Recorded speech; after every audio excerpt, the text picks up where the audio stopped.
வணக்கம் நண்பர்களே. நம்ம இன்னைக்கு கோயில் பயண வீடியோவில் எந்த கோயிலுக்கு போய்கிட்டு இருக்கோம்னா, அரியலூர் மாவட்டம் திருமலப்பாடி அப்படிங்கிற கிராமத்தில் இருக்கக்கூடிய ஸ்ரீ வைத்தியநாதீஸ்வரன் திருக்கோயிலுக்கு தான் போய்கிட்டு இருக்கோம்.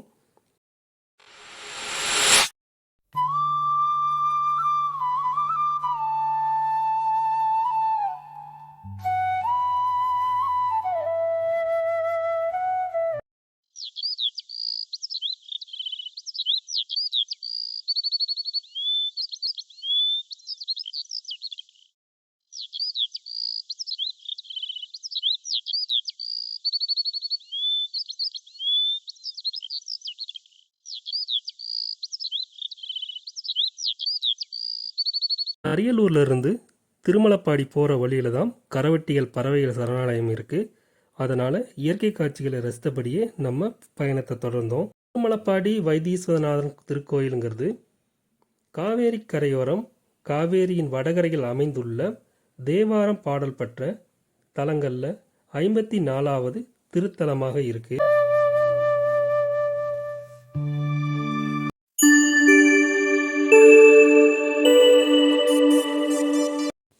இந்த திருத்தலத்தில் தான் காவேரி ஆறு வடக்கு நோக்கி மாற்றி பாயுது.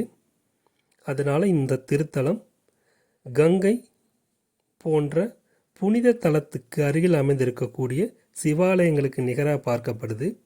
இங்கே இருக்கக்கூடிய படித்துறை விநாயகரை வணங்கிட்டு படித்துறையில் வேப்ப மரமும் அரச மரமும் ஒன்றா இருக்கக்கூடிய அற்புதமான ஒரு சிறிய கோயில் இருந்தது. அதில் முதல்ல வணங்கிட்டு நம்ம கோயிலுக்குள்ளே போக தொடங்கலாம்.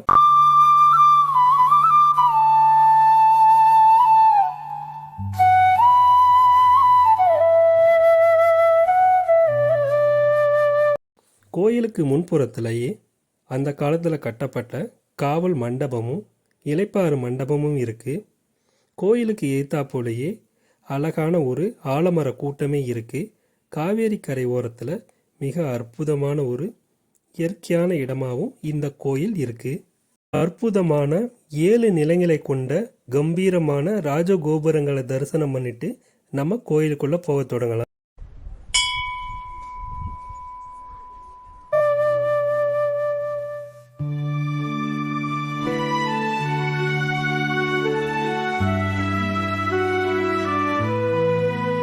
இந்த ராஜகோபுரத்துக்கு முன்னாடியே நந்தி பகவானுக்கு திருமணம் நடத்தும் நந்தி திருமண மண்டபமும் அமைஞ்சிருக்கு.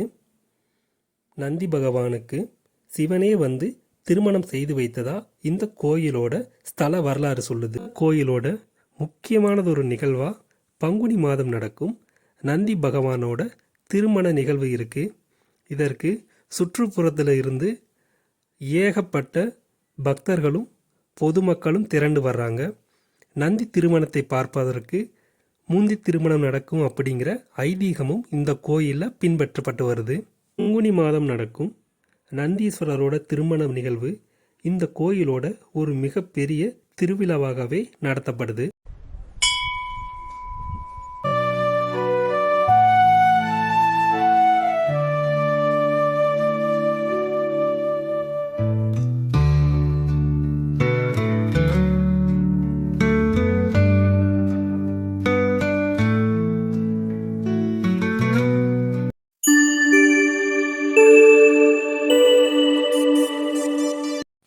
ராஜகோபுரத்தை தாண்டவுனே நம்ம பார்க்கக்கூடியது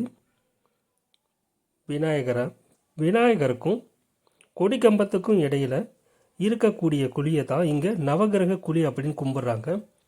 இந்த கோயிலில் நவகிரகத்துக்குன்னு தனியாக சன்னதி கிடையாது. அதனால் நவகிரக வழிபாடு அப்படிங்கிறது இந்த குழியில் தீபம் ஏற்றி கும்பிட்றது மூலம் நிறைவேற்றி கொள்கிறாங்க. பல்லவர் காலத்தில் கட்டப்பட்டதாக நம்பப்படும் இந்த கோயில் சுமார் 1500லேருந்து 1700 ஆண்டு கால பழமையானது. இந்த கோயிலோட ஸ்தல புராணத்தை நம்ம பார்க்கலாம். மார்க்கண்டேயரை காவல் காப்பதற்காக சிவபெருமான் தன்னிடம் இருந்த மலு என்ற ஆயுதத்தை ஏந்தி நடனமாடிய தலம் என்பதால் இந்த கோயிலுக்கு மலுவாடி வைத்தீஸ்வரநாதன் கோயில் என பேரும் இந்த ஊருக்கு திருமலவாடி என்று பேரும் பெற்றதா இங்கே இருக்கக்கூடிய ஸ்தல புராணம் சொல்லுது. வரலாற்றின்படி சோழர்களோட முக்கிய பாதுகாப்பு படைகளாக இருந்த சேர நாட்டை சேர்ந்த மழுவர் அப்படிங்கிற பழங்குடி இனத்தவர் இங்கே இருக்கக்கூடிய வடகரையில் தங்கி பாதுகாப்பு பண்ணிக்கிட்டு இருந்தாங்க. அவங்கள இருந்து வந்தவங்க தான் செம்பியன் மாதேவி. அப்படிப்பட்ட புகழ்பெற்ற மழுவர்கள் இங்கே இருந்ததுனால இந்த ஊருக்கு மழுவாடி அப்படிங்கிற பேர் வந்தது. அதற்கு அடையாளமாக கோயிலோட வெளிப்புறத்தில் இன்னும் நவகண்ட சிலைகள் இருக்குது. மற்றொரு புராண கதைகளின்படி பிரம்மலோகத்தில் இருந்த லிங்கத்தை புருஷக மிருகரிஷி இங்கே கொண்டு வந்து பிரதிஷ்டை பண்ணுறாரு. இதை மறுபடியும் பெயர்க்க நினைத்த பிரம்மனால் அந்த லிங்கத்தை பெயர்க்க முடியல.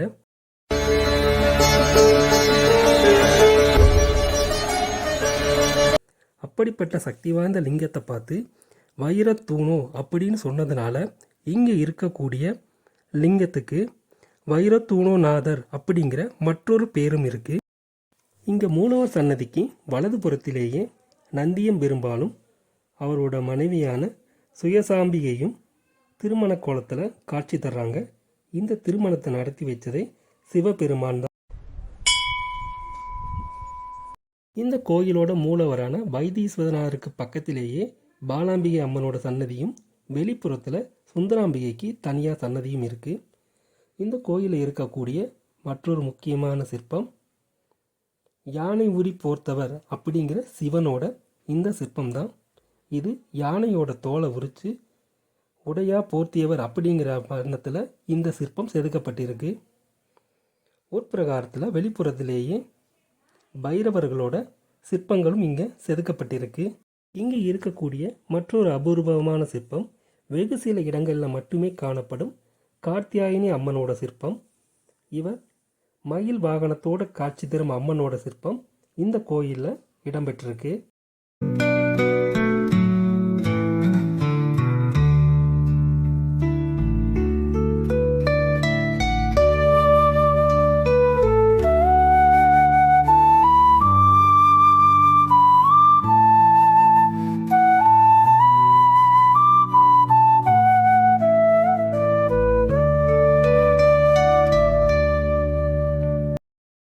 அம்மன் சிற்பத்திற்கு பக்கத்திலேயே சப்த கன்னிமார்களோட சிற்பங்களும் இங்கே இருக்குது.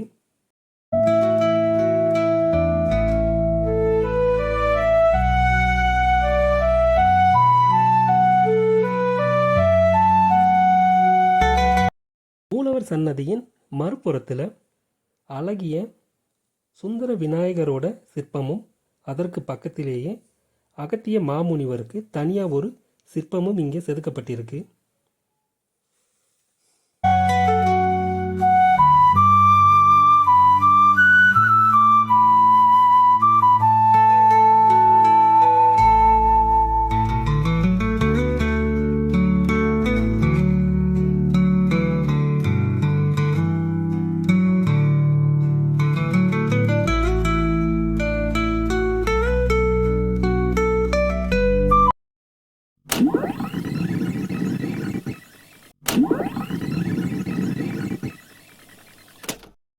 கோயிலோட வெளிப்புற திருச்சுற்று மாளிகையில் 63 நாயன்மார்களுக்கு தனித்தனி சிற்பங்கள் செதுக்கப்பட்டிருக்கு. அத்தோட இந்த கோயிலை போற்றி பதியங்கள் பாடின அப்பர், சுந்தரர், மாணிக்கவாசகர், திருவாசகர் போன்றவர்களோட தனித்தனி சிற்பங்களும் இங்கே செதுக்கப்பட்டிருக்கு. இந்த கோயிலோட வெளிப்புறத்தில் 2 அடுக்குகளை கொண்ட திருச்சுற்று மாளிகை அமைக்கப்பட்டிருக்கு. பல்லவர்கள், சோழர்கள், அதற்கு பின்னாடி வந்த பாண்டியர்கள், பிற அரசர்களாலும் இந்த கோயில் போற்றி பாதுகாக்கப்பட்டு வந்திருக்கு.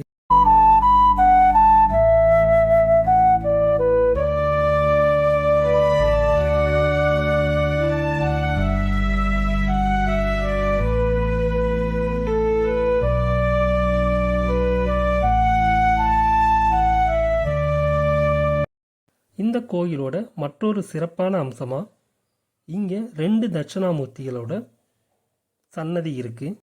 இப்போ நம்ம பார்க்குறதா இந்த கோயிலோட ஆதி விநாயகர். இந்த கோயில் கட்டப்படும் பொழுது வைக்கப்பட்ட தல விநாயகரோட சிற்பம் தான் இது. இது கன்னிமூலையில் வைக்கப்பட்டிருக்கு. இங்கே இருக்கக்கூடிய சோமஸ்கந்தர் மிகவும் பிரதிஷ்டி பெற்ற சோமஸ்கந்தர் சிற்பம் ஒன்றும் இருக்குது. அது ஒரே கல்லினால் செதுக்கப்பட்ட சோமஸ்கந்தரோட சிற்பம்.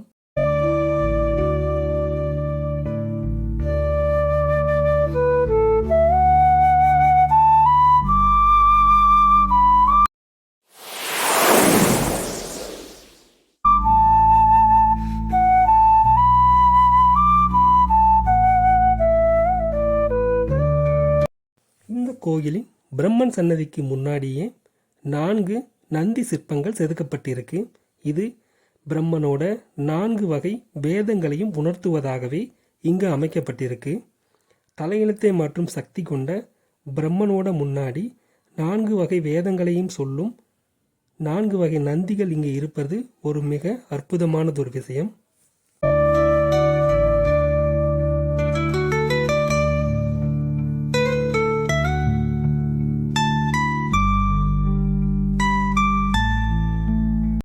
இந்த கோயிலோட ஸ்தல மரமாக அபூர்வமாக எங்குமே பார்த்திராத பனைமரம் இருக்குது. பனைமரம் அப்படிங்கிறது மிக பழமையான பழங்குடியினருக்கு உரித்தான ஒரு மரம். அப்படிங்கிறப்ப இந்த கோயில் எவ்வளோ ஒரு பழமையானதுங்கிறத நம்ம தெரிஞ்சுக்க முடியுது.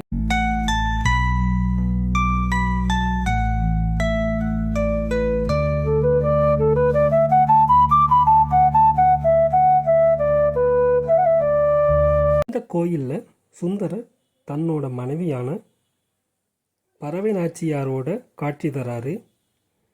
ஒரு முறை திருவையாறு வந்த சுந்தரர் இங்கே திருமலவாடிக்கு வர மறந்துடுறாரு. சிவபெருமானே அவரை அழைத்து திருமலவாடி வர மறந்தனையோ அப்படிங்கிற ஒரு பதிகத்தை பாட சொல்லி கேட்டிருக்காரு. அப்படிங்கிறது இங்கே இருக்கக்கூடிய ஸ்தல புராணம்.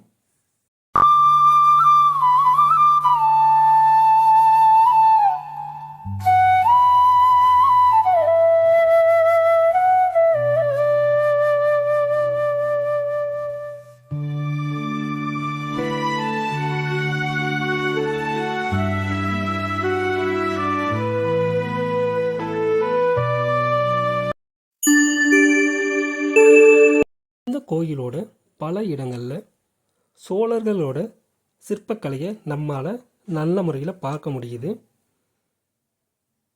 இந்த கோயிலுக்கு பாண்டியர்களும் சிறப்பான தொண்டு ஆட்டியிருக்காங்க.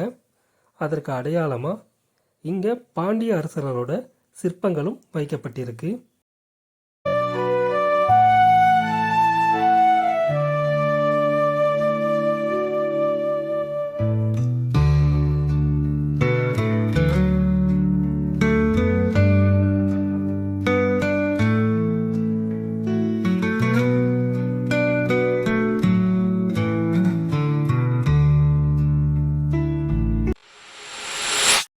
புழுங்கல் அரிசியை பிரசாதமாக படைக்கும் ஜுரத்துக்கு நிவாரணம் தரக்கூடிய ஜுரகரீஸ்வரரோட தனி சன்னதியும் இருக்குது. ஜுரத்தால் பாதிக்கப்பட்டவங்க இங்கே புழுங்கல் அரிசி சாதத்தை படையலாக கொடுக்குறாங்க.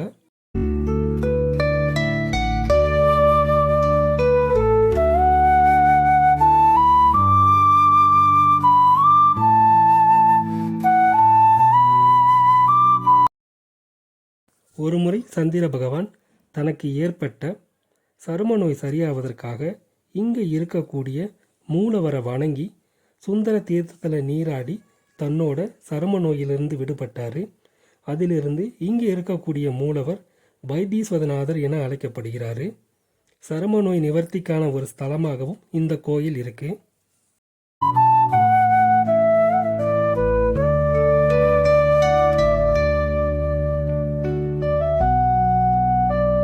கோயிலோட வெளிப்புறத்தில் முருகப்பெருமானுக்கே உரிய ஒரு தனியான சன்னதியில் பால தண்டாயுத பாணியாக காட்சி தர்றாரு.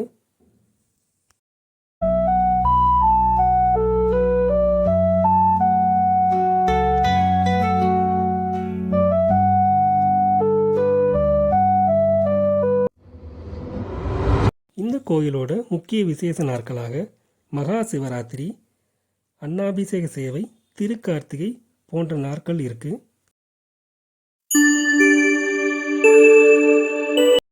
கோயிலோட உட்புறத்தில் பாலாம்பிகை அம்மனுக்கு ஒரு சன்னதியும் கோயிலோட வெளிப்புறத்தில் சுந்தராம்பிகைக்கு தனியாக ஒரு திருக்கோயிலும் இருக்குது. சுந்தராம்பிகை பேருக்கு ஏற்றாற் போலவே மிக அற்புதமாக நமக்கு காட்சி தராங்க. இங்கே இருக்கக்கூடிய அம்மன் சன்னதிக்கு நேர் எதிர்த்தா போலேயே இந்த கோயிலோட ஸ்தல தீர்த்தமான லட்சுமி தீர்த்தம் இருக்குது.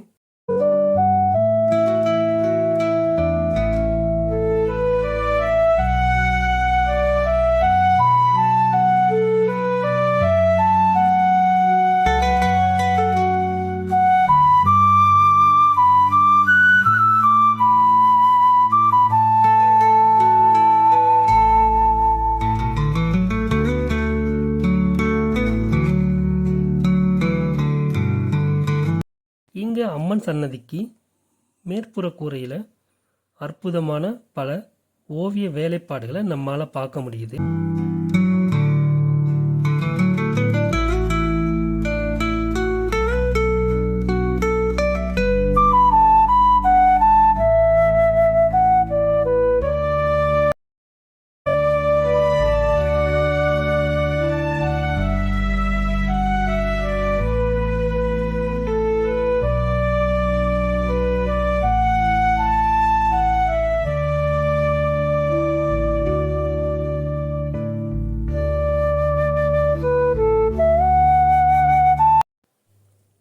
இந்த கோயிலின் அம்மனான சுந்தராம்பியை வணங்கிட்டு அம்மனோட சன்னதியை நம்ம சுற்றி வரலாம்.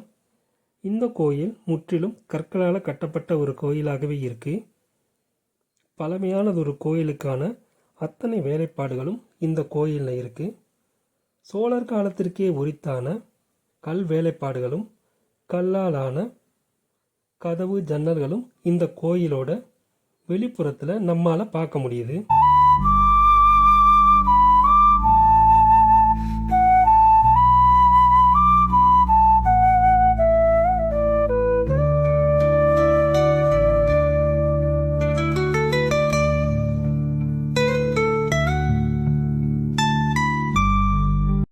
கோயிலோட வெளிப்புறத்தில் சண்டிகேஸ்வரி அம்மனுக்கு தனியாக ஒரு சிறிய சன்னதியும் இருக்குது.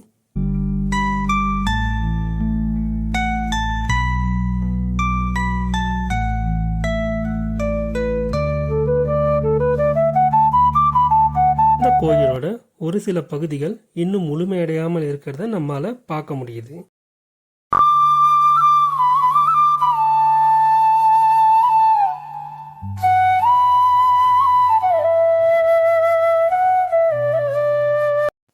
மூலவரையும் அம்மனையும் தரிசனம் பண்ணி முடிச்சுட்டு நம்ம கோயிலோட வெளிப்புறத்துக்கு வந்துட்டோம்.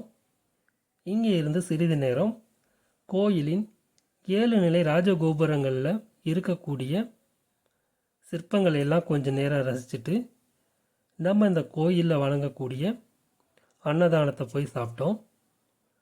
அன்னதானத்தையும் சாப்பிட்டு முடிச்சுட்டு நம்ம கோயிலோட வெளிப்புறத்தில் இருக்கக்கூடிய காவேரி ஆற்றங்கரையில் சற்று நேரம் இளைப்பாறிட்டு நம்ம அடுத்த கோயில் பயணத்துக்கு தயாராகி